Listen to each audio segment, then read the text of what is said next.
सबसे पहले छत्तीसगढ़ के जगदलपुर से बड़ी खबर आपको बता दें, मेहतारी वंदन केस पर एक बड़ा अपडेट अब सामने आया है। बताया जा रहा है कि युवक वीरेंद्र जोशी के बैंक खाते में ये पूरी राशि ट्रांसफर की जा रही थी। यानी मेहतारी वंदन योजना की जो राशि थी, जो सनी लियोनी के नाम पर किसी बैंक अकाउंट में ट्रांजैक्शन किया जा रहा था, उसका नाम वीरेंद्र जोशी सामने आया है। युवक का आधार और बैंक नंबर दर्ज कर लिया गया है। तालूर गांव का ये युवक वीरेंद्र जोशी रहने वाला बताया जा रहा है। ये युवक जिसकी तस्वीर आप देख रहे हैं, इसके खिलाफ अब एफआईआर भी दर्ज कर ली गई है। हालांकि फिलहाल थाने पहुंचकर युवक ने अपना बयान दर्ज करा दिया है, लेकिन साथ ही युवक ने यह भी कहा कि उसे कोई जानकारी नहीं है कि कोई पैसे उसके अकाउंट में आते हैं। आधार और बैंक खाते के गलत इस्तेमाल करने का आरोप युवक लगा रहा है। साथ ही ये भी कह रहा है कि साइबर फ्रॉड भी ये हो सकता है।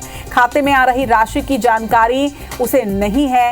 योजना में एक्ट्रेस सनी लियोनी का नाम सामने आया था। आपको बता दें कि मेहतारी वंदन योजना की राशि जो कि हर महीने 1000 रुपए छत्तीसगढ़ की 70 लाख महिलाओं के खाते में ट्रांसफर किए जाते हैं। उन्हीं 70 लाख खातों में एक नाम सनी लियोनी का, पति का नाम भी सेम बताया जा रहा है। और जब ये मामला सामने आया कि सनी लियोनी के नाम पर अमाउंट ट्रांसफर किए जा रहे हैं, तो उसके बाद फिर ये मामला उछला और उसके बाद अब जो सामने आई है जानकारी कि वीरेंद्र जोशी का बैंक सनी लियोनी के नाम पर मेहतारी वंदन की राशि सामने आ रही है। हालांकि युवक का भी कहना है कि उसे इस तरह की किसी बात की जानकारी नहीं है।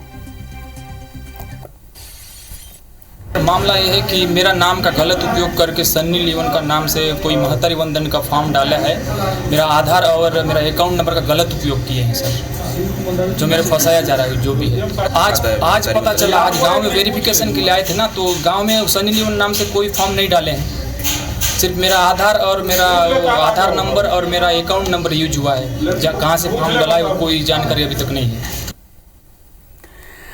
तो आपने ये भी सुना कि जिसका बैंक अकाउंट है, जिस बैंक अकाउंट में ये राशि हर महीने ट्रांसफर की जा रही है, उस युवक का क्या कहना है? उसका कहना है कि उसे फंसाया जा रहा है, उसे जानकारी तक नहीं है। आपको बता दें कि मेहतारी वंदन योजना का लाभ लेने वाले अब ये इस मामले के साथ साथ कुछ और अकाउंट्स की भी जानकारी सामने आ रही है। 3 अपात्र लोगों का खाता भी सामने आया था, जिसे फिलहाल सीज कर दिया गया है। बताया जा रहा है कि अविवाहित महिला 10 महीने से इस योजना का लाभ ले रही थी। जांच के बाद कलेक्टर ने एफआईआर के निर्देश भी दे दिए हैं। वहीं जगदलपुर के टलनार गांव का यह पूरा मामला बताया जा रहा है। तो अब देखिए, मेहतारी वंदन योजना से जुड़े और भी कई मामले सामने आ रहे हैं। बताया जा रहा है कि और भी कई फर्जी अकाउंट हैं जिनमें राशि ट्रांसफर की जा रही थी। नरेश मिश्रा हमारे संवाददाता इस वक्त इस खबर पर डिटेल जानकारी के साथ जुड़ रहे हैं।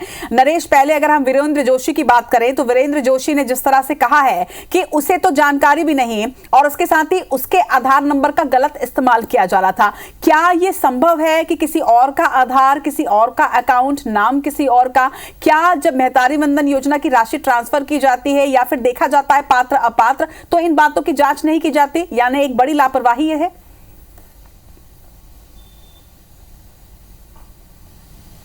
देखिए, जांच बिल्कुल सही। सबसे बड़ी लापरवाही इसी वेरिफिकेशन की प्रक्रिया में है, क्योंकि ये जल्दबाजी में उस दौरान चुनाव का माहौल था और चुनाव के बाद जल्द से जल्द योजना का लाभ लोगों तक पहुंचे, इसके लिए आवेदन आमंत्रित किए जा रहे थे। तो जो वेरिफिकेशन करना था उसी के बीच ये डॉक्यूमेंट दाखिल किए गए होंगे।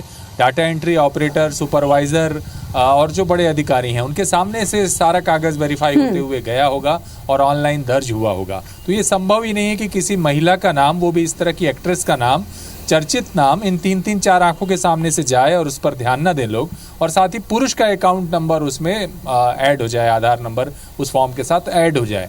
तो ये सोची समझी गलती दिखाई देती है। हालांकि जो वीरेंद्र जोशी, उसका दावा है कि उसके अकाउंट में पैसे तो आ रहे थे, पर उसे ये नहीं मालूम था कि ये मेहतारी वंदन के पैसे हैं। ये दावा भी थोड़ा सामान्य सा नहीं लगता है, क्योंकि अगर 10 महीने से पैसे आपके खाते में आ रहे हैं तो आप पता करने की तो कोशिश करेंगे कि ये कहाँ के पैसे हैं, क्यों आ रहे हैं उनके खाते में पैसे।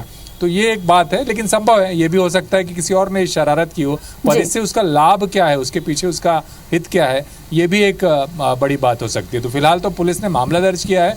वीरेंद्र जोशी से पूछताछ के बाद पूरे प्रकरण की जांच की जाएगी कि ये इस पूरे मामले में धोखाधड़ी कैसे हुई।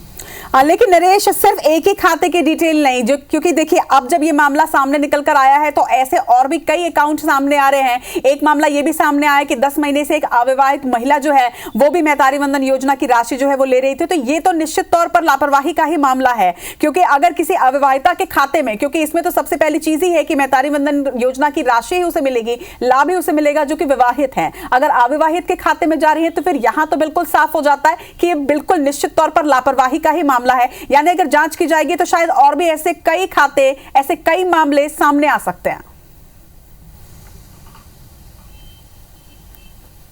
देखिए, दोनों ही प्रकरण ने बता दिया है कि अगर सरकार को इस अपनी फ्लैगशिप स्कीम पर दोबारा ऐसी शर्मनाक स्थितियों का सामना नहीं करना है तो पूरे मामले की जांच कराई जाए, सोशल ऑडिट कराया जाए और ग्रामीण क्षेत्रों में असल हितग्राहियों की उचित तरीके से पहचान की जाए, वरना बार बार इस तरह के मामले सामने आते रहेंगे। और ये जो 3 मामले हैं, IBC 24 ने ये खबर सबसे पहले ब्रेक की थी कि ये तीनों जो लोग हैं ये तीन खाते हैं, इन्हें सीज करके इनको फिलहाल बंद करके जांच के आदेश दिए गए हैं। तीनों अविवाहित हैं और टलनार गांव के रहने वाले हैं। निश्चित तौर पर नरेश, और वही सबसे बड़ा सवाल भी यही उठ रहा है कि अभी तो 3 ही मामले सामने आए हैं, क्या ऑडिट कराया जाएगा, और अगर ऑडिट कराया जाता है और भी कई ऐसे खाते सामने आते हैं तो उसके बाद आगे क्या एक्शन लिया जाएगा। खबर पर नजर बनाकर रखेगा। फिलहाल तमाम जानकारी के लिए आपका बहुत बहुत शुक्रिया।